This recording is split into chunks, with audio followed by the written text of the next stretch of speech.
Hello, ಎಲ್ಲರಿಗೂ ಕಲ್ಪನಾ ಕಿಚನ್ಗೆ ಸ್ವಾಗತ. ಇವತ್ತು ಟೊಮೆಟೊ ಬಿಸಿ ಉಪ್ಪಿನಕಾಯಿ ಹೇಗೆ ಮಾಡೋದು ಅಂತ ಹೇಳ್ತೇನೆ.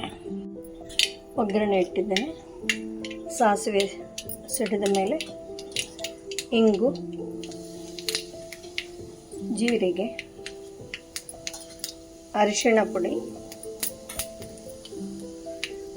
ಟೇಸ್ಟಿಗೆ ಒಂದು 4 ಹವಿಜ, ಕರಿಬೇವು. ಈಗ ಸಣ್ಣಕ್ಕೆ ಹೆಚ್ಚಿಟ್ಕೊಂಡು ಟೊಮೆಟೊ ಹಾಕ್ತಾ ಇದ್ದೀನಿ.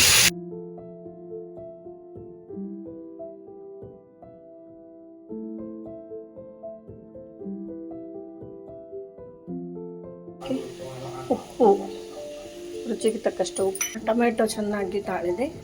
ಈಗ ರುಚಿಗೆ ತಕ್ಕಷ್ಟು ಖಾರ ಪುಡಿ, ಸ್ವಲ್ಪ ಸಾಸಿವೆ ಪುಡಿ, ಮೆಂತ್ಯ ಪುಡಿ ಹುರಿದಿಟ್ಕೊಂಡಿದ್ದು, ಒಂದು ಫೈನ್ ಆಗಿರೋ ಉದ್ದಿನಬೇಳೆ ಹಾಕಿದ ಒಗ್ಗರಣೆಯನ್ನು ಕೊಡ್ತಾ ಇದ್ದೀನಿ.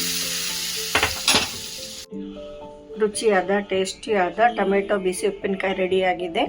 ಇದನ್ನು ಫ್ರಿಜ್ಜಲ್ಲಿಟ್ಟು 4 ದಿನಗಳವರೆಗೆ ತಿನ್ನಬಹುದು. ಧನ್ಯವಾದಗಳು.